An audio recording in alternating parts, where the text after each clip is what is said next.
When my husband nonchalantly said, "Your sister is incredible, and you're just not enough for me," I softly replied, "Then go to her." That same day, I silently canceled our plans, the gifts, everything. 2 weeks later, at 4 a.m. my sister called me sobbing. "Please answer. Something happened tonight, and it's about you." You know that feeling when your entire world shatters into a million pieces, but you don't even have time to cry because you're too busy picking up the wreckage and sharpening it into a weapon? Well, imagine the man you loved, the one you built a life with, casually telling you, "Your sister is remarkable, and you're just not enough for me." My only response, a chillingly calm, "Then go to her." What happened next, you ask? Oh, honey, that's where the real story begins. That very day, I quietly canceled our dinner plans, the birthday gifts, everything. 2 weeks later, at 4 a.m. my phone rang. It was my sister, Tabitha, in hysterics. "Please answer. Something happened tonight, and it's all about you." But let's rewind a bit. The sound of a zipper closing shouldn't sound like a death sentence. But that Friday evening, in our quiet San Francisco apartment, it sounded exactly like the end of my world. Or at least, the end of the world I'd spent 15 years building, paying for, and let's be honest, suffering in. It was a sharp, metallic hiss that cut through the silence of our master bedroom.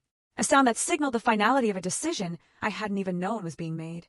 Stuart didn't look at me. He was too busy admiring the way his shirts, the ones I had ironed that morning before heading to my decidedly unglamorous job, looked in his vintage leather suitcase. That suitcase, I'd bought it for his last birthday. Imported from Italy, it cost more than my first car. He smoothed down a collar with a tenderness he hadn't shown me in a decade. He checked the pockets, ensuring his gold fountain pen was secure, treating his possessions with a reverence he never extended to me, his wife. "It's not just about space, Meredith," he said, his voice terrifyingly casual. He sounded like he was ordering a coffee, or discussing the weather, not destroying a marriage of 15 years. "It's about vitality, energy, vibrational alignment." I stood by the kitchen island, gripping the cold marble counter until my knuckles turned white. The marble felt like ice against my palms, grounding me in a reality that felt like a nightmare. "Vitality," I repeated, my voice flat, devoid of the scream that was clawing at my throat. "Is that what we're calling it now? Vibrational alignment?" He finally turned to look at me. His eyes swept over my gray cardigan, my messy bun, the tired lines around my eyes that were there because I'd been up until 3 a.m. working on a crisis strategy for a client in Tokyo. But he didn't know that. He just saw a tired, middle-aged housewife who paid the bills. He saw utility, not a partner. "Look at you, Meredith," he sighed, a sound full of deep, weary disappointment. "You just exist. You plow through life. You check boxes. You pay bills. You're comfortable. You're safe. But you're not remarkable." The word landed like a physical slap across my face. Remarkable. It hung in the air, sucking the oxygen out of the room. "And who is remarkable, Stuart?" I asked, though I already knew the answer. The sickness in my stomach, a cold, heavy stone that had been sitting there for months, told me the answer before he even opened his mouth. "Tabitha," he said. He didn't even have the decency to hesitate. He didn't flinch. "Your sister is. She's vibrant. She understands art. She understands passion. She makes me feel like I'm actually alive.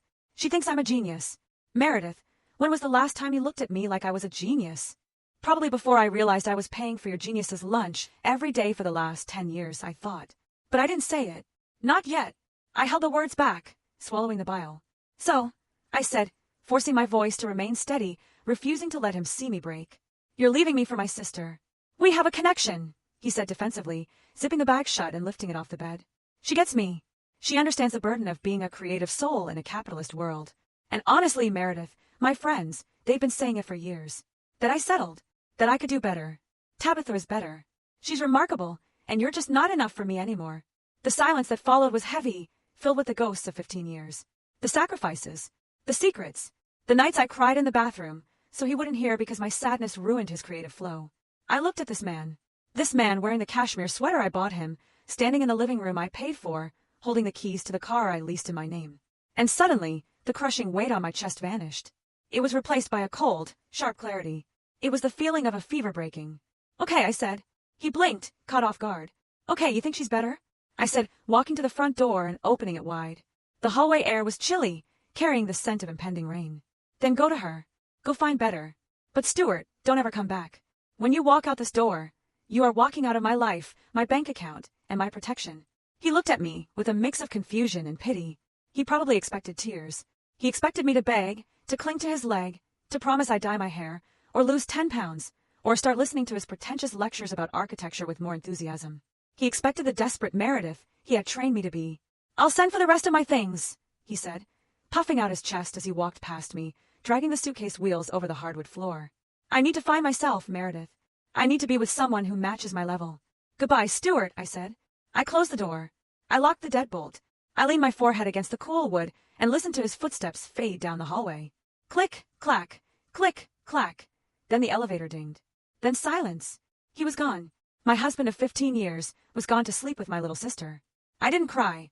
I walked back to the kitchen island where my phone was sitting face down. It vibrated against the marble. A single notification. I picked it up. It was an email from my secure server. Subject: wire transfer confirmation from Catalyst Ventures. Amount: $14,800,000. Status: completed. I stared at the number. $14.8 million. The final payout for the sale of MJ Solutions, the company I had built from nothing in the dark. While Stuart was busy finding himself and flirting with my sister, I looked around the empty apartment. Stuart thought he was leaving a boring, unremarkable wife for a life of luxury and passion with my sister. He had no idea he had just walked away from the bankroll that had supported his entire fantasy life. He thought I was nothing.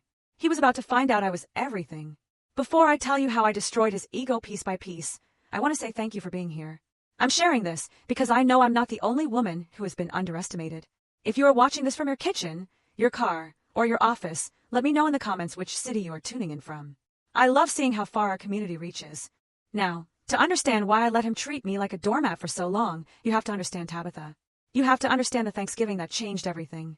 To understand why my husband felt comfortable telling me I was unremarkable compared to my sister, you have to understand the family ecosystem we grew up in. In psychological terms, they call it the dynamic of the golden child and the scapegoat. In my house, we just called it Tabitha and Meredith. Tabitha was born when I was 4. And from the moment she arrived, she was the sun, and I was just the faint background radiation of the universe. She was beautiful, yes. Blonde curls, big blue eyes. A laugh that sounded like wind chimes. I was sturdy. Brown hair, brown eyes, serious face. My mother used to say, Meredith is the responsible one. Meredith can handle it. Handle it became my life sentence. It became my identity. If Tabitha broke a vase, Meredith, why weren't you watching her? If Tabitha failed a math test, Meredith, you should have tutored her better. If Tabitha needed a prom dress, but money was tight, Meredith, you don't really need to go to math camp this summer, do you? Your sister needs this moment. It's her time to shine. I learned early on that my value lay in my utility. I was valuable only when I was fixing, paying, or cleaning up. Tabitha's value was inherent. She just had to exist to be adored. There is a specific memory that haunts me. A memory that, looking back, was the red flag I should have seen waving violently in the wind. It was 5 years ago, Thanksgiving. I had spent 3 days prepping. I brined the turkey for 24 hours in a mixture of herbs I grew myself. I made 3 types of pie from scratch because Stuart liked apple, my dad liked pumpkin, and Tabitha claimed to be gluten-free that month, so I made a specialized flourless chocolate torte just for her. I polished the silver until my fingers smelled like tarnish. I ironed the tablecloths. I paid for all the groceries, which had cost nearly $400, a sum that made me wince because Stuart hadn't had a commission in 6 months, and our rent was due. Tabitha arrived 2 hours late. She breezed through the door in a white cashmere coat that looked suspiciously expensive, bringing a gust of cold air and the scent of expensive designer perfume. Stuart, who had been sulking on the couch watching football while I wrestled a 20-pound bird out of the oven, literally jumped up like a puppy hearing a treat bag open. "Tabby," he exclaimed. He never called me nicknames. "You're here. The party can finally start. Sorry I'm late." Tabitha laughed, tossing her coat onto the chair I had just cleared. Traffic was a nightmare, and I just had to stop at this little boutique vineyard I found. "Look!" She held up a bottle of wine. "It's a reserve Cabernet. The sommelier said it has notes of chocolate and arrogance. I thought it was perfect for us." My parents clapped. Literally clapped. "Oh, Tabitha, you have such exquisite taste." My mother gushed, ignoring the spread of food I had spent 72 hours creating. She looked past the golden turkey, the steaming stuffing, the perfectly roasted vegetables. "Meredith, get a corkscrew. Don't just stand there like a statue." I went to the kitchen, my hands shaking. I grabbed the corkscrew. As I walked back, I saw Tabitha's purse open on the counter. Inside, shoved carelessly next to her lipstick and a pack of mints, was a receipt. I shouldn't have looked, but I did. It was a receipt for the wine. $200. And below that, the payment method. Visa ending in 4598. My Visa. My blood ran cold. I had given her that card for emergencies only 3 months prior, when her car broke down and she claimed she was stranded on the highway in the middle of the night. She swore she destroyed it. She was supposed to have cut it up. Instead, she used it to buy a $200 bottle of wine to impress my husband and my parents at the dinner I cooked and paid for. I walked into the dining room holding the corkscrew like a weapon. "Tabitha, I said, my voice trembling. You bought this with my card. The emergency card. The room went silent. But it wasn't the silence of shame for her. It was the silence of judgment for me. Tabitha's lip wobbled. A singular, perfect tear rolled down her cheek. I just wanted to contribute, Meredith. I wanted to bring something special for everyone since you handled the basics. I didn't think you'd be so stingy about a gift for the family. It's Thanksgiving. It's not a gift if I'm paying for it. I snapped. And $200, Tabitha. That was for car repairs, not Cabernet. Meredith! My father slammed his hand on the table, making the silverware jump. Stop it. You're embarrassing your sister. It's a holiday. Why do you always have to make everything about money? You know Tabitha is going through a hard time finding herself right now. She stole from me, I whispered, looking around the table for one ally. Just one. She's your sister, Stuart said. He was pouring the wine into his glass, swirling it, sniffing it with his eyes closed, savoring the bouquet of my stolen money. And honestly, Meredith, this wine is incredible. You should be thanking her for elevating the meal. The turkey looks a little dry anyway. I looked at them. My husband drinking the wine I paid for, criticizing the food I cooked, defending the sister who stole from me. My parents looking at me with disdain for ruining the vibe. I swallowed the scream that was building in my throat. It tasted like ash. I sat down. I ate the dry turkey. I drank water from the tap because Stuart drank the last of the wine. That was the dynamic. I was the wallet, the maid, the punching bag. Tabitha was the star and Stuart was the audience member who decided he wanted to be on stage with the star, not in the tech booth with the crew.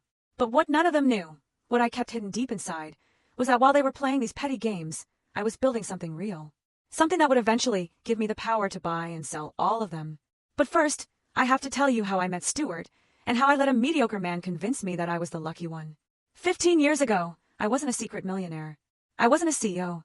I was just Meredith, a 27-year-old technical copy editor with a sensible haircut, a sensible car, and a heart desperate to be loved. I was the girl who did everything right, but felt like everything was going wrong. I met Stuart at an art gallery opening in the Mission District. He was standing in front of a painting that looked like a spilled paint bucket, explaining loudly to anyone who would listen about negative space and urban decay. He was handsome in that starving artist way, tweed jacket with patches on the elbows, messy hair that looked intentional, intense eyes that promised depth. He told me he was an architect, a visionary, he corrected himself over cheap white wine in plastic cups. I don't just design buildings, Meredith. I design experiences. I want to change the skyline of San Francisco. I want to create structures that weep. I was mesmerized. Growing up as a boring one, I was attracted to his passion like a moth to a flame. I thought if I stood next to his fire, I would finally feel warm. I thought his vision would give my life color. We married a year later. It was a small ceremony because Stuart said weddings were bourgeois constructs designed to enforce patriarchal ownership, but mostly because he didn't have any money. I paid for the venue. I paid for the rings. I paid for the honeymoon in Big Sur. I told myself it was an investment in our future partnership. The reality of our marriage set in quickly, like a fog rolling over the bay. Stuart refused to work for corporate firms. He said they stifled his creativity. He wanted to start his own boutique firm. I just need time, Meredith, he told me, his eyes wide and pleading over breakfast. Greatness can't be rushed. Can you handle the bills for a few months? Just until I get established. Once I land my first commission, I'll pay you back tenfold. We'll be a power couple. A few months turned into a year. Then 2. Then 5. I was working double shifts at a publishing house, editing dense technical manuals about HVAC systems and industrial plumbing just to keep the lights on. Every night, I'd come home exhausted, my eyes burning from staring at screens, and Stuart would be sitting at his drafting table, surrounded by crumbled paper, smelling of imported coffee. How was your day? I'd ask, dropping my heavy bag, stifling a yawn. Stifling, he'd sigh, not even looking up. The world isn't ready for my vision, Meredith. I had a meeting with a developer today. He wanted me to put gutters on the facade. Gutters. Can you imagine the insult to the line of the roof? Did you take the job? I asked hopefully. We were 2 months behind on rent, and the landlord was calling. Of course not, he sneered, finally looking at me with disdain. I have integrity. I'm not a contractor, Meredith. I'm an artist. Integrity didn't pay the landlord. I did. I pulled extra freelance gigs. I stopped buying clothes. I stopped getting haircuts. I remember one specific Tuesday that broke something inside me. I had just paid the rent using the last of my savings. I had $12 in my checking account until payday, which was 3 days away. I came home to find Stuart beaming. He was holding a heavy cardstock envelope. I did it, he said. I joined the prestigious City Club. My stomach dropped. The City Club? Stuart, the membership fee is $2,000. It's an investment, he insisted, waving the membership card. That's where the clients are. That's where the money is. I put it on the credit card. Don't worry, babe. You have to spend money to make money.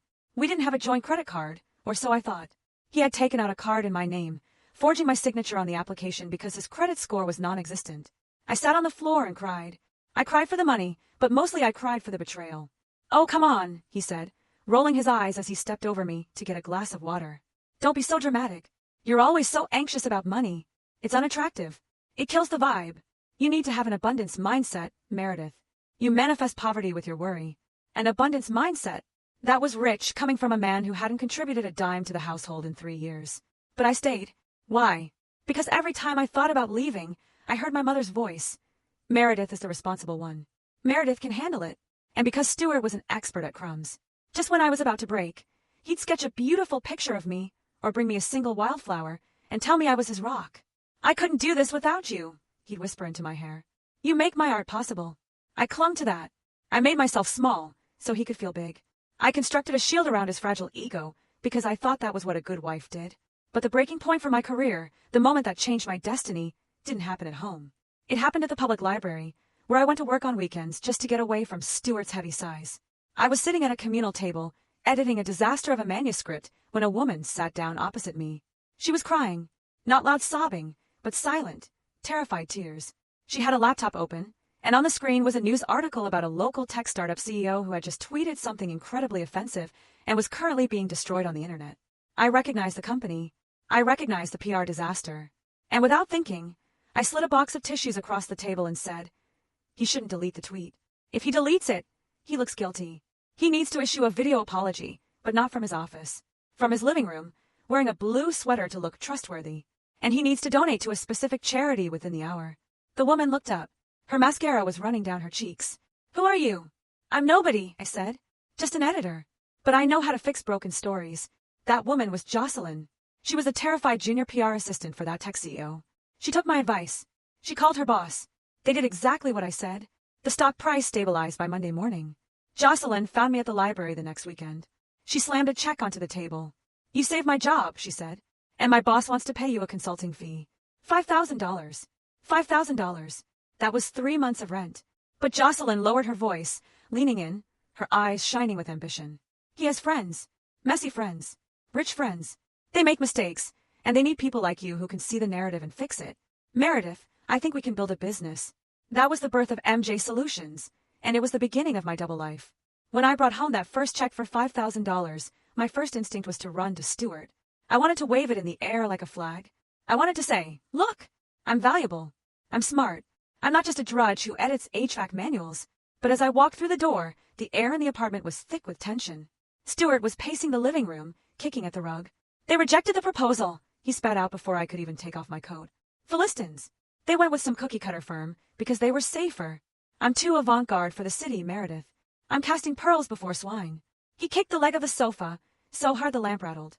"I feel like a failure," he muttered, sinking into the cushions, putting his head in his hands. "I'm 30 years old and I'm a failure. Maybe I should just quit and work at Starbucks." I touched the check in my purse. If I showed him this, if I showed him that I had made in 1 hour what he hadn't made in 2 years, it wouldn't be a celebration. It would be an indictment. It would be proof that he was failing while I was succeeding. It would crush him, and his resentment would poison us. So, I kept the check in my purse. "I'm so sorry, Stuart," I said, sitting next to him and rubbing his back. "They don't deserve you. You're too good for them." The next day, I opened a separate bank account, an LLC, MJ Solutions. Jocelyn and I started working out of her tiny studio apartment, sitting on the floor with laptops, drinking cheap coffee. But the work was electric. Silicon Valley was booming. And with big money came big mistakes. Data breaches, executive affairs, leaked emails. I had a knack for it. I could look at a catastrophe and see the exit route. I understood how to manipulate language, how to bury a story, and how to spin a narrative. I was the fixer. While Stuart slept in until 10 a.m., waiting for inspiration, I was up at 5 a.m. coordinating with legal teams in London. While he played video games in the afternoon to decompress, I was on encrypted calls with CEOs of Fortune 500 companies, telling them exactly what to say to save their stock prices. The money started trickling in. Then it flowed. Then it poured. 6 months in, we landed a contract with a major social media platform to handle their crisis response protocol. The retainer was $20,000 a month. I remember sitting in my beat-up Honda Civic after signing that contract, shaking. I looked at the signature on the paper. I was rich. I was successful. And I had to go home to a husband who was currently asking me to cut back on groceries because he needed new drafting software. Living a double life is exhausting. I had to be two people. Outside the house, I was Meredith the shark, the woman who made grown men tremble in boardrooms. Inside the house, I was Meredith the mouse, the supportive wife who clipped coupons and nodded sympathetically when Stuart complained about the unfair world. The hardest part was hiding the money. I couldn't upgrade our apartment. I couldn't buy nice clothes. I couldn't wear expensive jewelry. Every dollar I made went into investment accounts, diversified portfolios, and offshore trusts that my lawyer, Vance, set up for me. Vance was a cynical genius who told me, "Protect yourself, Meredith. Men forgive many things, but they never forgive a wife who is more successful than they are." But sometimes I slipped. Sometimes I couldn't stand seeing him struggle when I had millions sitting in a bank account. 2 years into the business, Stuart's old car finally died. He was devastated. He lay on the floor, staring at the ceiling. "I can't even drive to meetings," he moaned. "I'm trapped. I'm nothing. How can I be a visionary without wheels?" I couldn't take it. I had just closed a $500,000 deal, fixing a scandal for a biotech firm. "Stuart," I said, making up the lie on the spot. My parents called. They sold some land in Oregon. They want to give us a gift." I took him to the dealership. I bought him a brand new Audi. Paid cash. I watched him walk around the car, touching the gleaming paint, smelling the leather interior. I waited for him to ask why my parents, who lived on a modest pension and complained about the price of milk, suddenly had $50,000 to drop on a car. I waited for him to question the logic, but he didn't. He didn't question it because he believed he deserved it. Finally, he said, sitting in the driver's seat and gripping the wheel, "A car that matches my aesthetic. A car that tells clients I'm serious. This is what I was meant to drive." He never thanked my parents. He never thanked me. He just took the keys, and that became the pattern. I upgraded our life incrementally, always inventing a lie to cover the cost. New custom Italian leather furniture? I found it at an estate sale for pennies. Can you believe it? A luxury vacation to Italy? I won a contest at work. All expenses paid. I paid for 5-star hotels and first-class flights. His expensive tailored suits from Savile Row? There was a huge discount at the outlet because of a stitching error you can't even see. I was subsidizing his ego. I was building a stage, lighting the lights, and paying the audience just so he could pretend he was the star of the show. I was creating a monster, feeding it with my hard-earned money, and telling myself it was love. But the danger didn't come from the lies I told Stuart. It came from the person I couldn't lie to fast enough, my sister, Tabitha. Tabitha had a nose for money like a shark has a nose for blood. She noticed the thread count of the sheets. She noticed the quality of the wine I served. She noticed that despite my complaints about bills, I never actually ran out of money. And about 3 years ago, she started circling. She sensed the abundance I was trying so hard to hide, and she wanted her piece of the pie. Tabitha's life was a masterclass in failing upward. She moved from one disaster to another, always landing on her feet because someone else, usually me, was there to catch her. She married a personal trainer who turned out to be broke, divorced him, tried to become an Instagram influencer, failed because she refused to post consistently, tried to start a jewelry line, got sued for copyright infringement, and then decided her true calling was wellness coaching. Through it all, she needed money. At first, it was small amounts. "Meredith, I'm short on rent this month." "Meredith, my car needs tires." "Meredith, I need a new laptop for my brand." I paid them. It was easier to pay than to listen to my mother's guilt trips about how I was hoarding my stable income. But as Stuart and I approached our mid-40s, Tabitha started to change her strategy. She stopped asking me for money directly. She realized there was a weaker link in the chain. She started asking Stuart. I remember coming home one evening to find them huddled over Stuart's laptop on the sofa. They were sitting close. Too close. Tabitha's hand was resting on Stuart's forearm, her fingers tracing the fabric of his sleeve, casually picking off lint that wasn't there. "Oh, Meredith," Tabitha said, not moving her hand. Her voice was syrupy sweet. "Stuart was just helping me with a business plan. He's so brilliant with structure. He sees the big picture." "Brilliant," Stuart echoed, looking flushed and important. "Tabitha has a vision for a luxury wellness retreat in Napa. It's architectural gold, Meredith. She wants to use sustainable materials. I just need a seed investment," Tabitha said, turning her big, watery blue eyes on me. $10,000. That's all. Stuart thinks it's a guaranteed return." She clicked a button. A PowerPoint slide appeared. It was clearly a template she had downloaded 5 minutes ago. It had spelling errors. It had photos of yoga mats stolen from Google Images. It was a joke. "We don't have $10,000. I lied automatically, dropping my keys on the counter. Stuart frowned. "Well, actually, Meredith, I was looking at the joint savings account. We have about $12,000 in there. The rainy day fund." My blood boiled. That was the money I kept visible to him, the money I trickled in for my salary as an editor to simulate a normal savings rate. "That's for emergencies, Stuart." If the car breaks down, if one of us gets sick, not for hypothetical wellness retreats. You don't believe in me, Tabitha whispered, shrinking back into the sofa cushions, making herself look small and victimized. You never have. You're jealous because I have dreams, and you just have spreadsheets. You hate that I want to fly. It's not jealousy. It's math. I snapped. And experience. Remember the jewelry line? Remember the dog walking app? You're being toxic, Stuart said, standing up to defend her. He placed a protective hand on her shoulder. This is family, Meredith. And honestly, I think it's a great idea. I believe in her. I told her we'd do it. You told her we would do it. I stared at him. Without asking me. I'm the head of this household, Stuart said, puffing out his chest, his voice dropping an octave to sound authoritative. I make executive decisions. I'm investing in talent. I looked at him. The man who hadn't paid a utility bill in a decade, calling himself the head of the household. The man whose executive decisions usually involved what topping to get on a pizza. I gave them the money, not because I respected his authority, but because I saw the way he looked at her. He looked at her like she was a damsel in distress, and he was the knight slaying the dragon. If I said no, I became the dragon. I thought if I gave the money, she would go away to Napa and leave us alone. I was wrong. She didn't go to Napa to build a retreat. She went to Napa to party. And apparently, Stuart went with her. It was 6 months ago. Stuart told me he had an architecture conference in San Francisco. Networking, he said, packing his overnight bag. Very important clients, developers from Dubai. I need to be on my A game. He was gone for 3 days. During those 3 days, Tabitha was posting incessantly on Instagram. Photos of vineyards. Photos of expensive cheese plates. Photos of 2 glasses of red wine clinking against a sunset. I zoomed in on one of the photos. In the corner of the frame, resting on the table, was a man's hand holding a cigar. I recognized the ring on the finger. It was the platinum band with the custom etching I bought Stuart for our 10th anniversary. My heart hammered against my ribs. I sat in my home office, surrounded by contracts for my company, and felt like the stupidest woman alive. When he came home, I asked him, "How was the conference?" "Exhausting," he said, avoiding my eyes as he unpacked. "Endless seminars, boring lectures, but I made some good contacts. I think I really impressed the guys from Dubai." "Did you see Tabitha?" I asked, feigning casualness. "She was in Napa this weekend. It looked lovely."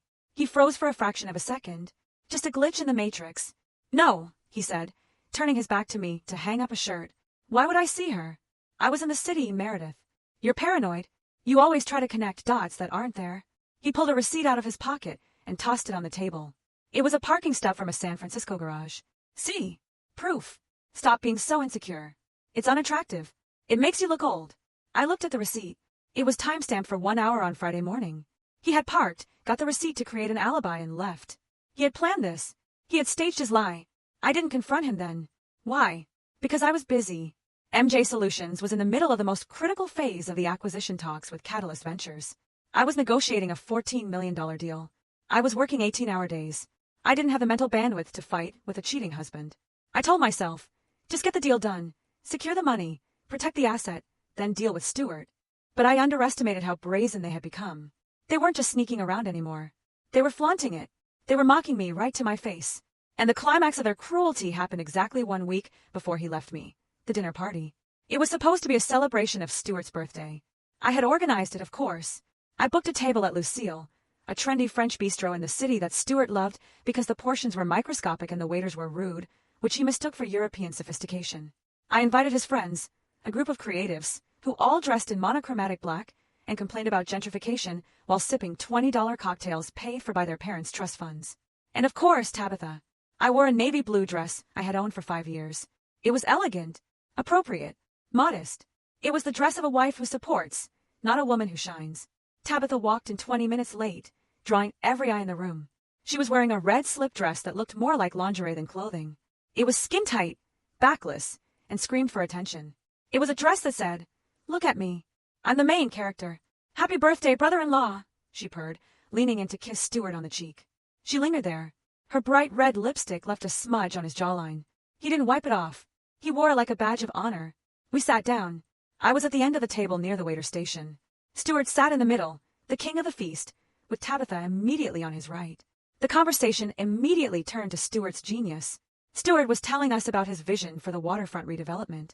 One of his friends, a failed sculptor named Julian, who wore a scarf indoors, said, "It's revolutionary. It's a tragedy that he's so constrained by the small minds in the city." "Constrained by?" I asked, taking a sip of water, trying to participate. By the mundane, Julian sneered, looking directly at me with eyes that judged my entire existence. By the need to play it safe. Artists need muses, Meredith. They need fire. They need chaos. They don't need domesticity. Tabitha laughed, a tinkling sound that grated on my nerves. She touched Stuart's arm, her fingers walking up his bicep. Oh, Julian, don't be mean to Meredith. She tries her best. Someone has to balance the checkbook, right? While the rest of us dream in color, Meredith dreams in black and white. I suppose, Stuart said. He looked at me, his eyes cold and detached. Meredith is very practical. She keeps me grounded, sometimes a little too grounded, like an anchor dragging in the mud. Or a ball and chain. Tabitha giggled. The whole table laughed. It wasn't a friendly laugh. It was a pack of hyenas laughing at the wounded gazelle. I felt heat rising up my neck. A flush of humiliation. I'm not an anchor, Stuart. I'm the boat. Without the boat, you drown. You'd be treading water in the middle of the ocean. Ooh, touchy, Tabitha mocked. See? No sense of humor. Stuart needs someone who can laugh, someone who can run with him, someone who understands that life is about more than just paying bills. I dropped my napkin. It was an accident. My hands were shaking with suppressed rage. I'll be right back, I said, needing to escape the suffocation of their ridicule, needing to breathe air that didn't smell of their expensive perfume and condescension. I bent down to pick up the napkin from the floor, and that's when I saw it. The tablecloth was long, draped almost to the floor. Under the table, in the dim light, I saw Stuart's hand resting on Tabitha's knee. Her legs were crossed, leaning toward him. His thumb was stroking her skin, a slow, intimate, possessive rhythm. Up and down, up and down. They weren't just flirting. They weren't just having an emotional affair. They were together, right here, in front of me, at the dinner I was paying for. I stayed under the table for a second longer than necessary, breathing through the nausea that threatened to empty my stomach. I saw everything clearly then. The disrespect, the theft, the betrayal. It wasn't just that they were cheating. It was that they were doing it while I sat 2 feet away, paying for their champagne. I sat back up. My face was pale, but my eyes were dry. Is everything okay, Meredith? Stuart asked, looking bored. You look like you've seen a ghost. Don't tell me you're getting a migraine. You always get migraines at parties. I'm fine, I said, my voice sounding strange to my own ears. Just a moment of clarity. Typical, Tabitha muttered into her wineglass. Always bringing down the mood. I sat through the rest of that dinner. I watched them touch. I listened to them insult me. I watched Stuart feed Tabitha a piece of dessert from his fork. I paid the $600 bill with the card Stuart thought was backed by my freelance savings. But in my head, I was already gone. In my head, I was calculating. I realized then that simply leaving him wasn't enough. Divorce wasn't enough. If I just divorced him, he would play the victim. He would try to take half of everything, claiming he contributed to my success by supporting me. He would use my money to fund his life with Tabitha. They would laugh about me in my own house. No. I needed a nuclear option. I needed to make sure that when I left, I took the floorboards with me, so they would fall straight into the basement. I needed to shatter his reality so thoroughly that he would never be able to piece his ego back together. When we got home that night, Stuart was buzzing with adrenaline. Great night, he said, loosening his tie. Did you see how Tabitha charmed everyone? She really lights up a room. You could learn a thing or two from her social skills, Meredith. She certainly does, I said, turning off the lights. She lights everything on fire. 1 week later, he packed his bags. He thought he was discarding me. He didn't know I had already unlocked the cage and was just waiting for him to walk out, so I could bolt the door behind him and watch him starve in the wild. The morning after Stuart left, I didn't spend the day crying in bed eating ice cream. I didn't call my friends to sob about being abandoned. I spent it in the glass-walled office of Vance & Associates, the most ruthless divorce firm in San Francisco. Vance was a shark in a 3-piece bespoke suit. He had sharp eyes and a smile that terrified opposing counsel. He had been my corporate attorney for MJ Solutions, protecting my intellectual property, but today he was wearing his divorce hat. So, Vance said, leaning back in his leather chair, tapping a gold pen against the desk. He's gone, and the wire transfer from Catalyst Ventures just hit your separate account. Yes, I said. $14.8 million. It cleared this morning. And he knows nothing. He thinks I'm a freelance copy editor making $40,000 a year. He thinks I clip coupons because I have to, not because I'm hiding assets. Vance smiled. It wasn't a nice smile. It was a predatory smile. Perfect. Now let's talk strategy. California is a community property state. Usually, everything acquired during the marriage is split 50-50ths. If he finds out about the money, he'll want $7 million. He'll argue he supported your career, that he was the wind beneath your wings. He's not getting a dime, I said, my voice hard. He was the anchor around my ankles. That's why we have the ironclad post-nup, Vance said, tapping a thick file on his desk. We had prepared for this years ago. When I started making real money, Vance had advised me to set up a post-nuptial agreement. At the time, I told Stuart it was to protect him from my potential business debts because I was taking on risky freelance contracts. I told him I didn't want his credit score to be ruined if I failed. Stuart, terrified of debt and protective of his precious credit score, had signed it without reading it. He thought he was protecting himself from my failure. In reality, he had signed away his right to any future assets derived from my separate property business entity. The post-nup is solid, Vance confirmed. But we need to be careful. If he can prove he contributed to the business, even emotionally or by giving you advice, he will challenge it. Did he ever help you name the company? Design a logo? He called my work typing for pennies, I said. He never asked me a single question about my business in 10 years. I have diaries. I have witnesses. Jocelyn will testify that he thought she was my yoga instructor. Good. Now, let's look at the joint accounts. Vance pulled up the forensic accounting report on a large screen on the wall. It was an autopsy of our marriage in numbers. A spreadsheet of betrayal. Here, Vance pointed to a series of withdrawals highlighted in red. $500 here, $2,000 there. Hotels in Napa, dinners at steakhouses, jewelry stores. Tabitha, I whispered. We traced the transactions, Vance said. He's been paying for your sister's apartment for the last 6 months using the joint savings account. The money you deposited. He withdrew it as cash or consulting expenses, but we matched the amounts to her rent checks. I stared at the screen. The betrayal was mathematical now. Indisputable. He had used my money I worked 80-hour weeks for, to set up a love nest for my sister. He had funded his affair with my paycheck. That's dissipation of marital assets, Vance said. We can claw that back. But Meredith, we can do more than just win in court. We can destroy his narrative. How? He's an architect, right? Or he claims to be. His reputation is his currency. He relies on the perception of success. If the world knows he's a fraud who leached off his wife while sleeping with her sister. If the world sees the receipts, he's finished. No one will trust him. I thought about it. I thought about the golden child and the scapegoat. I thought about the Thanksgiving dinner. I thought about the red dress. I thought about the 15 years I spent making myself small, so he could feel big. I don't just want to win, Vance, I said. I want him to feel it. I want him to know exactly what he threw away. I want him to see the $14 million and know he can't touch a cent of it. I want him to understand that the boring wife was the CEO all along. Then we proceed with the reveal, Vance said. But you have to be cold. No emotion. You let him dig his own grave. You let him think he's winning until the trap shuts. Don't worry, I said, standing up and smoothing my skirt. My heart is ice. I cried all my tears years ago. I went home. I changed the locks on the door, not to keep him out, but to make a point. I packed up his remaining things, his mediocre sketches, his expensive sculpting tools, his collection of pretentious vinyl records he never listened to.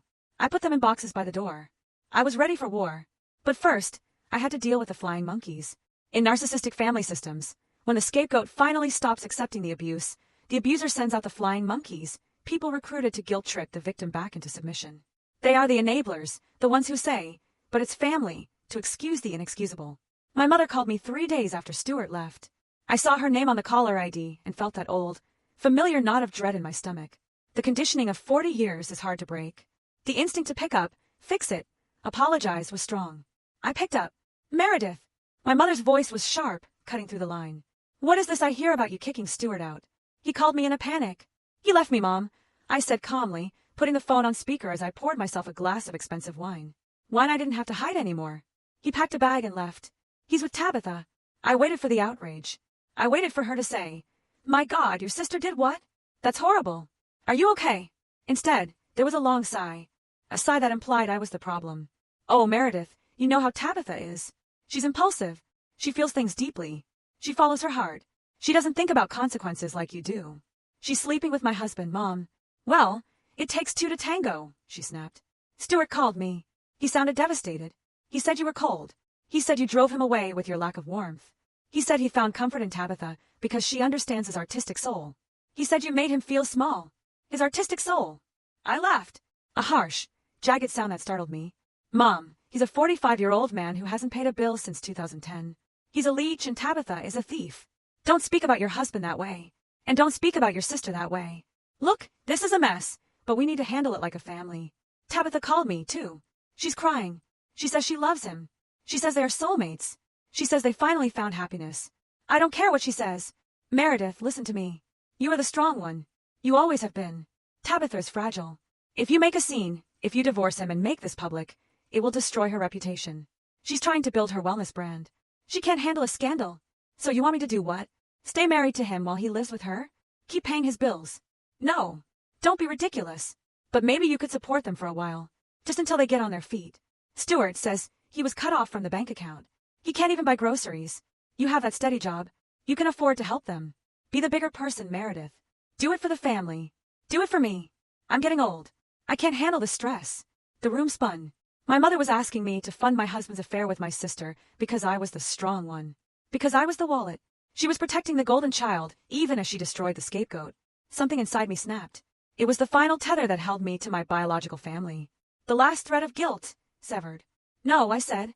Excuse me. No. I'm not sending money. I'm not being the bigger person. I'm not fixing this. And I'm not keeping quiet. Meredith, if you do this, if you turn your back on your sister when she needs you. She stole my husband, Mom. I yelled, finally losing my cool. She didn't borrow a sweater. She stole my life. And you were helping her. You always were selfish. My mother hissed, showing her true face. Always keeping score. Fine. If you want to be alone, be alone. But don't come crying to us when you realize money can't buy you love. You're right, I said, my voice dropping to a deadly whisper. Money can't buy love, but it can buy a really expensive lawyer, and it can buy silence. Goodbye, Mom. I hung up. I blocked her number. Then I scrolled down and blocked my father's number, too. I sat in the silence of my apartment. I was an orphan now. A 42-year-old orphan with $14 million and a heart full of gasoline. My phone pinged. It was a text from Stuart. Meredith, I know you're hurting, but cutting off the credit card was petty. I need to buy sketching supplies for a new project. Can we meet? We need to talk about the divorce settlement. I want to keep this amicable. He wanted to keep this amicable. I think I deserve spousal support, given how much I sacrificed for your career. He wanted to talk about a settlement. He thought there was a pot of gold at the end of this rainbow for him. He thought he could guilt me into paying him alimony. I smiled. A plan formed in my mind. A cruel, beautiful plan. I wouldn't just meet him for coffee. I wouldn't just send an email. I would give him exactly what he wanted, a stage. I typed back, you're right. I've been petty. I want to make peace. Your birthday is coming up this Saturday. I had already booked the private room at Atelier Rousseau. The deposit is non-refundable. Why don't you bring Tabitha and your friends? One last dinner. We can discuss the separation terms there. I have a proposal for you that I think will solve everyone's financial problems. The three dots appeared immediately. He was typing. He was eager. That sounds mature, Meredith. I'm glad you're seeing reason. Atelier Rousseau? Wow. I've always wanted to go there. We'll be there. Tabitha will be happy to clear the air. He took the bait. He thought he was coming to a surrender ceremony. He thought I was going to hand him a check. He didn't know he was walking into an execution. If you are enjoying the story of betrayal and impending revenge, please hit that like button. It helps more people find the channel and get ready, because the dinner party is where everything explodes. The days leading up to the dinner at Atelier Rousseau were the longest of my life, but also the most exhilarating. For the first time in 15 years, I wasn't pacing the floor, worrying about how to pay a bill or how to soothe Stuart's fragile ego. I was moving with the cold, calculated precision of a general preparing for a final strike. I met with Jocelyn at the restaurant 2 days before the event. Atelier Rousseau isn't just a restaurant. It's a fortress of culinary pretension in the heart of San Francisco's financial district. It has dark velvet walls, lighting that makes everyone look rich, and a waiting list that usually requires a blood sacrifice. I walked in wearing a trench coat and sunglasses, feeling like a spy in my own life. Everything is set up, Jocelyn whispered, guiding me to the private dining room I had reserved. It's called the Vault, a fitting name for what was about to happen. It was soundproof, lined with wine bottles worth more than my parents' house, and dominated by a long mahogany table. But the most important feature was the 80-inch screen mounted discreetly on the far wall, usually used for corporate slideshows or sentimental anniversary montages. We tested the connection, Jocelyn said, opening her laptop. The presentation is loaded. The audio from the private investigator is synced to slide 42. The resolution is 4K. They're going to see every pixel of their own destruction. I ran my hand over the polished wood of the table, and the seating chart arranged exactly as you asked. Stuart at the head, facing the screen. Tabitha to his right. You at the opposite end, controlling the clicker. The friends, Julian, Chloe, and Marcus, filling the sides. Perfect. I looked at the menu proofs. I had pre-ordered the chef's table experience, a 12-course tasting menu that cost $450 per person, excluding the wine pairings. You really want to feed them? Jocelyn asked, raising an eyebrow. After what they did? I want them comfortable, I said, staring at the menu item for Wagyu beef with truffle foam. I want them fat and happy and drunk on expensive wine. I want them to feel like they've won. The fall is much harder when you're standing on top of a mountain of luxury. I went home to my empty apartment, which felt less empty and more spacious by the hour, and finalize the presentation. This wasn't just a slideshow. It was a forensic autopsy of my marriage. I had spent nights with Vance's team, digging through 10 years of bank statements, credit card bills, and emails. I had created graphs. I had scanned receipts. I had timeline overlays showing exactly where I was working versus where Stuart was spending. But the hardest part wasn't the math, it was the acting. I had to play the part of the defeated wife one last time. Stuart texted me on Friday night, just confirming for tomorrow. Tabitha's a bit nervous. She hopes you won't make a scene. She's very sensitive. I stared at the screen, marveling at the audacity. She sleeps with my husband, moves into an apartment paid for with my money, and she is the sensitive one. I typed back. Tell her not to worry. The evening is about closure. I just want everyone to be happy. I've ordered the vintage Bordeaux she likes. You're a good woman, Meredith, he replied. I knew you'd understand eventually. He really believed it. He really believed that I was so desperate for his approval, so conditioned to be the doormat, that I would buy them dinner to apologize for them betraying me. That night, I stood in front of the mirror, practicing my face. I practiced the sad, resigned smile. I practiced the slumped shoulders. I practiced the look of a woman who has accepted her place as that unremarkable background character. But behind my eyes, there was something new. A spark. A fire. I looked at the woman in the mirror, 42, lines of wisdom around her eyes, strengthened her jaw, and I whispered, tomorrow you burn it all down. I didn't sleep that night. I lay in the middle of my king-size bed, listening to the city hum outside, thinking about every time Stuart had shushed me, every time Tabitha had borrowed clothes and returned them stained, every time my mother had told me to be more understanding. I thought about the $14.8 million sitting in my secret account. Money doesn't buy happiness, they say. But lying there in the dark, I realized that was a lie poor people told to feel better. Money buys options. Money buys security. And in my case, money was about to buy the most spectacular justice San Francisco had ever seen. The sun rose on Saturday morning. It was a gray, foggy day, perfect weather for a funeral. And that's what tonight was, a funeral for Stuart's ego. I arrived at Atelier Rousseau 30 minutes early. I wanted to be seated, composed, and controlling the space before they walked in. I wore the same navy blue dress I had worn to the disastrous dinner a week ago. The boring dress. I wanted to look exactly how they remembered me, predictable, safe, invisible. Jocelyn was hidden in a booth in the main dining room, acting as my backup. If anything went wrong, or if Stuart got violent, she had security on speed dial. I sat at the foot of the long mahogany table in the vault. The room smelled of expensive lilies and old money. A waiter poured me a glass of sparkling water. We are ready for the presentation whenever you are, madam, he whispered. I had tipped him $500 beforehand to ensure absolute cooperation. Thank you, Henri. Just wait for my signal. At 7:15 p.m., they arrived. I heard them before I saw them. Tabitha's laugh. That high-pitched, wind chime sound that used to make me smile, but now sounded like nails on a chalkboard, echoed down the corridor. The door opened. Stuart walked in first. He looked expansive. He was wearing a new suit, one I knew I hadn't paid for, which meant he had probably put it on a credit card he assumed I would eventually pay off. He scanned the room, taking in the crystal chandeliers, the velvet chairs, the sheer opulence of it all. Wow, he breathed. Meredith, you really went all out.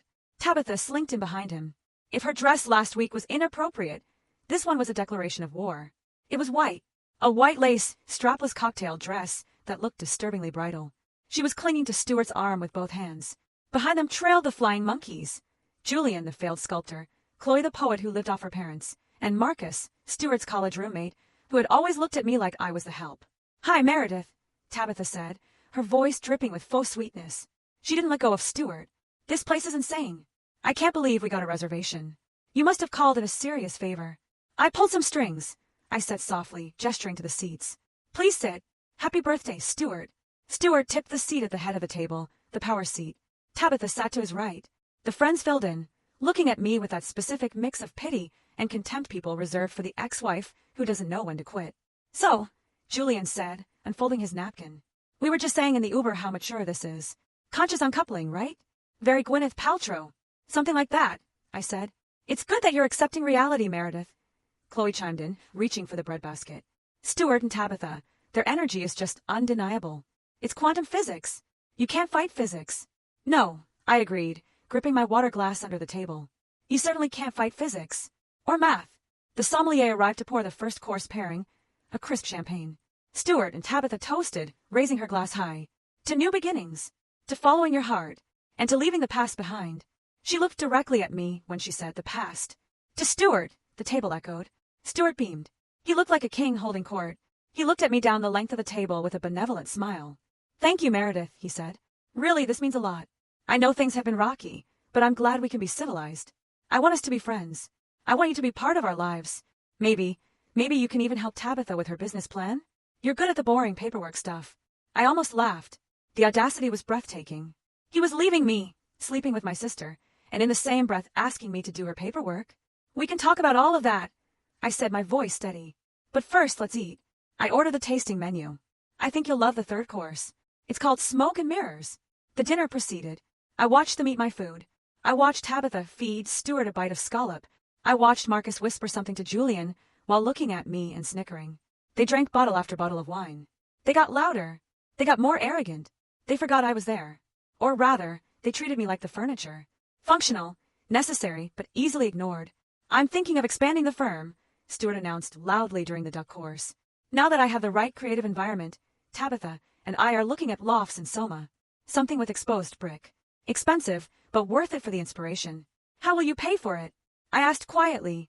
The table went silent for a second. Oh, Meredith, Stuart sighed, rolling his eyes.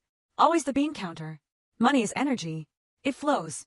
When you align your chakras, the resources appear. Besides, we'll work out the settlement details. I'm sure you want to be fair. Fair, I repeated. Yes, fairness is very important to me.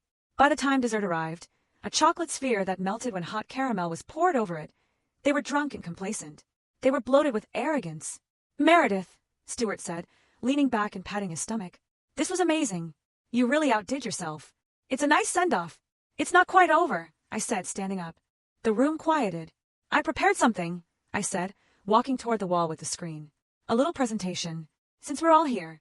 Since we're discussing the future and the past. Oh, God, Tabitha groaned. Is it a photo montage? Please tell me it's not pictures of your wedding. That would be so cringe. Not exactly, I said. I pulled a sleek metal remote from my pocket. I signaled Henri, the waiter, who dimmed the lights. Stuart, I said, my voice changing. The softness was gone. The boring wife timbre was replaced by the voice I used to negotiate multi-million-dollar contracts. You said I wasn't remarkable. You said I lacked ambition. You said I was holding you back. Meredith, don't make a speech, Stuart warned, looking uncomfortable. I'm not making a speech, I said. I'm making a statement. I clicked the button. The screen blazed to life. But it wasn't a picture of us. It wasn't a memory. It was a logo. Sharp, modern, metallic gold against a black background. MJ Solutions. Crisis management and brand strategy. What is this? Julian asked, squinting. Is this your new blog? Next slide, I said to myself. I clicked again. The screen shifted. A graph appeared. A line graph that started flat and then shot upward like a rocket, climbing into numbers that made people in that room dizzy. Annual revenue. Year 1, $120,000. Year 2, $850,000. Year 3, $2,400,000. Year 4, $6,500,000. Current Waititi, $14,200,000. I decided to be conservative with Waititi to let the acquisition news land harder. The room was silent. Not the polite silence of a dinner party, but the confused, heavy silence of people trying to solve a puzzle in a language they didn't speak. What are we looking at? Stuart asked, his voice slurring slightly from the wine. Whose company is this? Mine, I said. The word hung in the air, simple and devastating.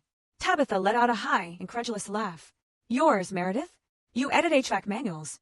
You fix typos for a living. I haven't edited a manual in 10 years, Tabitha, I said, walking slowly toward the head of the table. While you were trying to become an influencer and Stuart was finding his vision, I was building the premier crisis management firm in Silicon Valley. You know that scandal with the tech giant CEO last year, the one that disappeared from the news in 48 hours? I did that. You know the data breach at Social Corporation that never impacted their stock price? I fixed that. I clicked the remote again. A slide appeared titled, Client List Redacted. Even with the names blacked out, the logos were recognizable. Fortune 500 companies, major tech platforms, international banks. I am the fixer that people whisper about, I said, looking directly at Stuart. I am the woman CEOs call at 3 a.m. when their world is burning. And I built it all from our spare bedroom while you were sleeping in. Stuart's face was losing its color. He looked from the screen to me, trying to reconcile the boring wife he knew with the titan standing in front of him. You're lying, he whispered. You would have told me. We're married. We're partners. Partners share burdens, I said. Partners don't call their wives unremarkable. Partners don't sleep with their sisters. I clicked again. Press release. Embargoed until today. Catalyst Ventures acquires MJ Solutions for $28 million. Founder Meredith J. to retain seat on board. The number was in bold, $28 million. The deal closed yesterday morning, I said. My personal payout, after taxes and paying out my partner Jocelyn, hit my separate account just as you were zipping up your suitcase. I clicked to the next slide.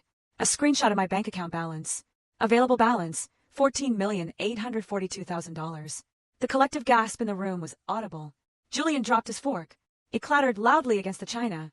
Tabitha's mouth fell open, her eyes darting back and forth between the screen and me, calculating, computing, realizing. $14 million? Tabitha squeaked. Her voice was thin, terrified. $14.80, I corrected. Almost $15. Stuart stood up. His legs were shaky. He looked like a man who had just been hit by a truck, but hadn't realized he was bleeding yet. Meredith, he said, his voice trembling. Baby, why didn't you say anything?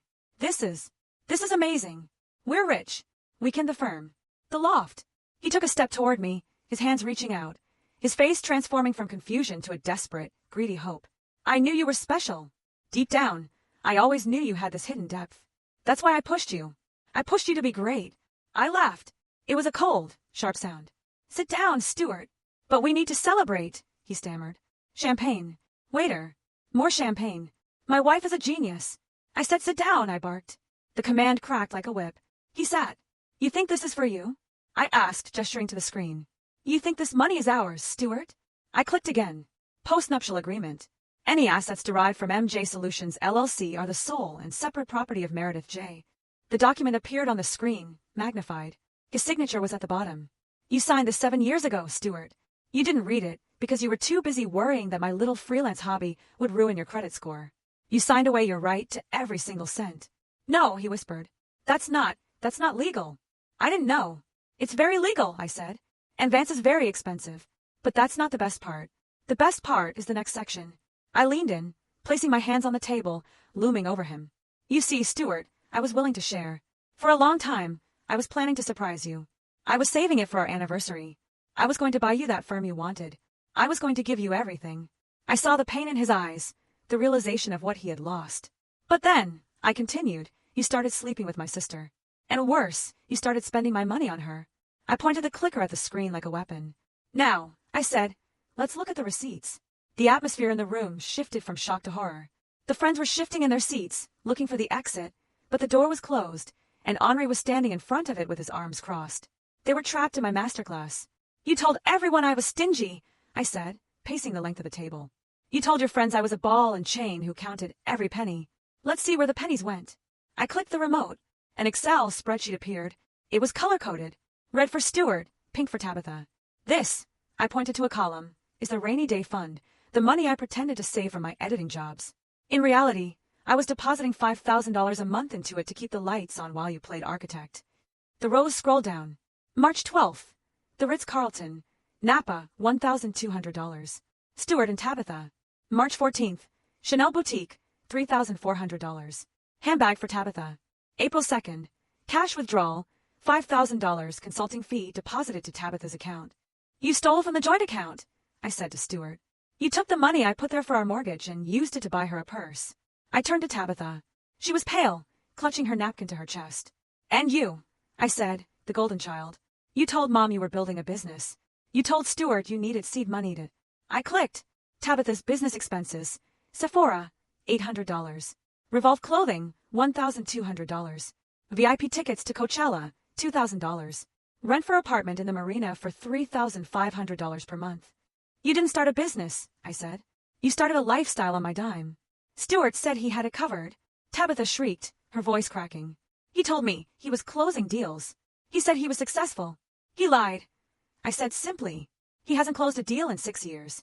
Every steak you ate, every glass of wine you drank, every thread of clothing on your back right now. I paid for it. I turned to the friends. Julian, Chloe, Marcus. And you three, I said. They froze. Julian, I said. Remember that gallery exhibition you had?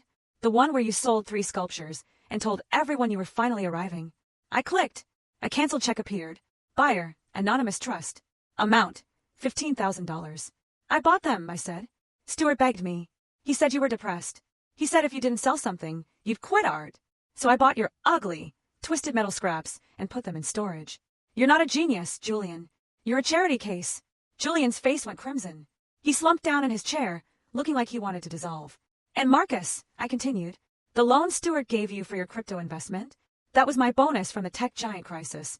I looked at all of them. You all sat here tonight drinking my wine, eating my food, and laughing at me. You called me boring. You called me unremarkable. But the only reason any of you are sitting in this room, wearing those clothes, living this fantasy life, is because I was working. I turned back to Stuart. He was crying. Not the silent, dignified tears of a movie star, but ugly, snotty, heaving sobs. Meredith, please. He blubbered. I didn't know. I'm sorry. I messed up. We can fix this. I love you. I've always loved you. Tabitha was just a mistake. A midlife crisis. It meant nothing. Nothing. Tabitha screeched. She stood up, knocking her chair over. You told me you loved me. You told me Meredith was a frigid who didn't understand you. You told me you were going to leave her, and we would travel the world. Shut up, Tabitha. Stuart yelled. You seduced me. You made me think I was special. But you're just a leech. Look at what you cost me. $14 million. You are pathetic. Tabitha screamed back, abandoning the innocent act.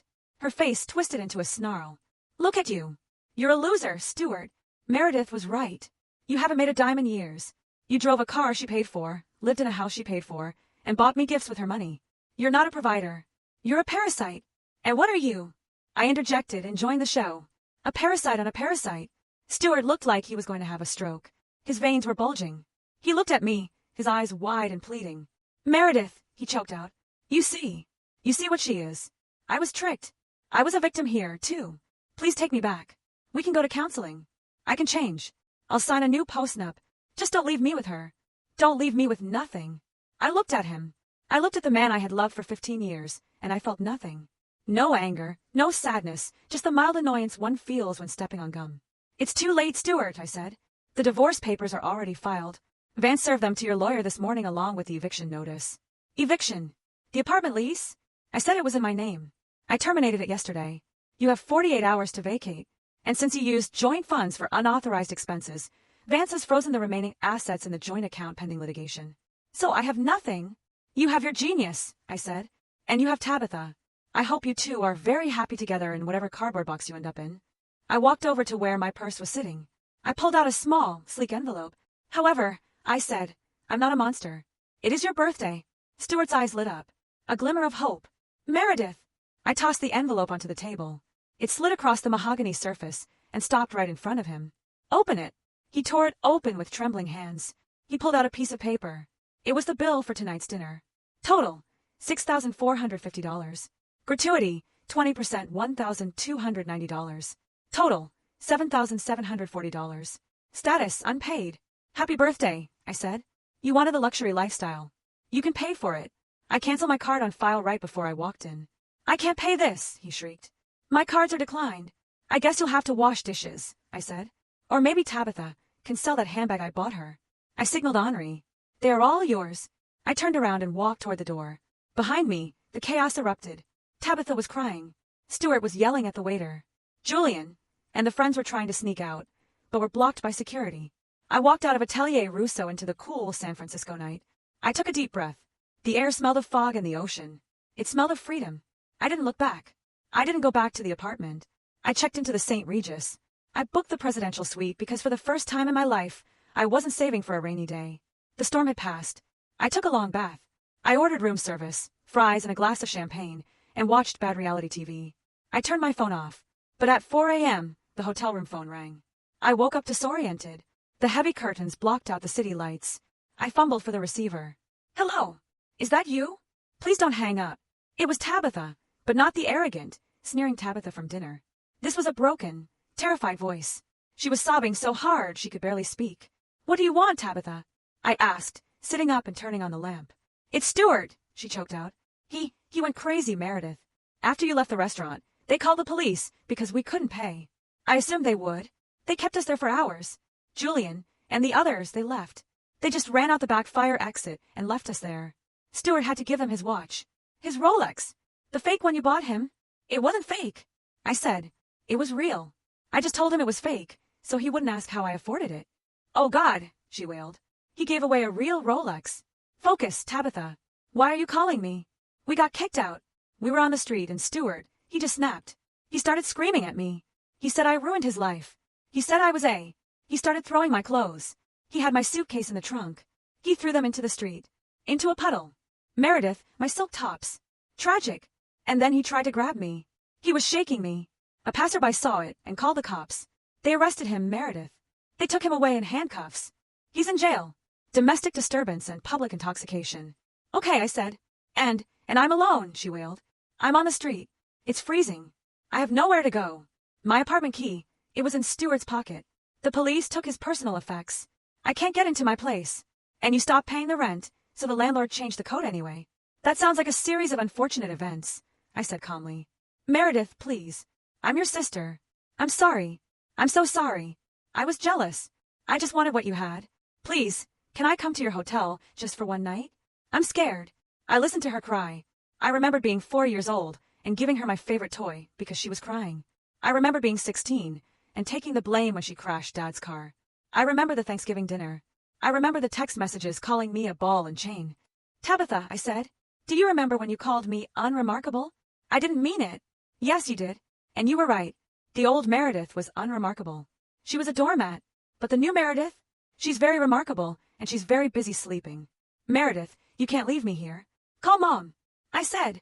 She thinks you're a delicate flower. I'm sure she'll drive up to get you. It's only a 3-hour drive. Mom won't answer.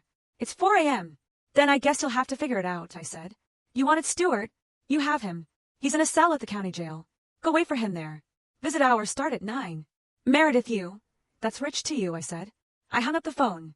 Then I unplugged it from the wall. I lay back down on the 1,000 thread count pillows. I thought I would feel guilty. I waited for the guilt, but it never came. Instead, I felt a deep, warm sense of peace. I fell back asleep and dreamed of flying. The divorce process was less of a battle and more of a demolition derby, where I was driving a tank and Stuart was on a tricycle. He hired a lawyer, a strip mall guy named Richard, who wore ill-fitting suits and smelled like desperation. He couldn't afford anyone else. Vance, on the other hand, brought a team of 5 associates to the deposition. Stuart tried everything. First, he claimed he was a co-founder of MJ Solutions. Vance produced the LLC formation documents, signed solely by me and Jocelyn. He produced emails where Stuart referred to my work as their little typing thing. He produced the lack of any investment capital from Stuart. Claim denied. Then he claimed spousal support. He argued that he had sacrificed his own career to support mine, taking on the domestic burden. Vance played a montage of video clips from our home security system, which Stuart forgot existed. Clip after clip of Stuart playing video games while I cooked, cleaned, and worked. Clip after clip of him sleeping until noon. And then the kicker. Vance produced the receipts of me funding his career, the AIA memberships, the software licenses, the office rent for a firm that had no clients. The respondent has been the sole financial provider for the household for 10 years, the judge said, looking over his glasses at Stuart with disdain. Request for support denied. Finally, Stuart tried the fraud angle. He claimed I committed financial infidelity by hiding assets. It's not fraud, Your Honor, Vance argued brilliantly. It was safety. My client protected her assets from a spouse who was actively dissipating marital funds on an extramarital affair. We have proof of the dissipation. He showed the spreadsheet, the Tabitha tax. The judge looked at the numbers. He looked at the postnup. The agreement holds, the judge ruled. Mr. Stuart, you signed it. You are an adult. You cannot claim ignorance of a contract just because you didn't bother to read it. The final settlement was brutal. I kept 100% of the proceeds from the sale of MJ Solutions. I kept the apartment proceeds, since I bought it before marriage. Stuart got his car, which I stopped making payments on, so it was about to be repossessed. He got his clothes, and he got half of the joint checking account, which after Vance deducted the dissipated assets spent on Tabitha, amounted to a debt of $4,000 that he owed me. I'll waive the $4,000, I told Vance. I don't want a check from him. I just want him gone. I saw Stuart one last time in the hallway of the courthouse. He looked older, smaller. The vitality he had talked about was gone. He looked like a man who had been hollowed out. Meredith, he said, stopping me. Tabitha wasn't with him. I heard she had moved back in with our parents and was currently making their lives miserable. Stuart, was it worth it? He asked. Destroying us. Destroying the family. I looked at him. I adjusted my Hermes scarf. I didn't destroy anything, Stuart. I just turned on the lights. You were the one who was ugly in the glare. I miss you, he whispered. Not the money. You. No, you don't, I said. You miss the safety. You miss the person who cleaned up your messes. But she doesn't exist anymore. I walked away. My heels clicked on the marble floor. It was the sound of victory. 6 months have passed since the dinner at Atelier Rousseau. My life today looks nothing like the life I had. I sold the apartment in San Francisco. It had too many ghosts. I bought a villa in Tuscany. It's a cliche, I know, but cliches are cliches for a reason, because they are wonderful. I have a vineyard. A real one, not a fake boutique one Tabitha would visit. I produce olive oil. I wake up when the sun rises, not because I have to coordinate with London, but because the light over the hills is too beautiful to miss. Jocelyn and I started a new venture.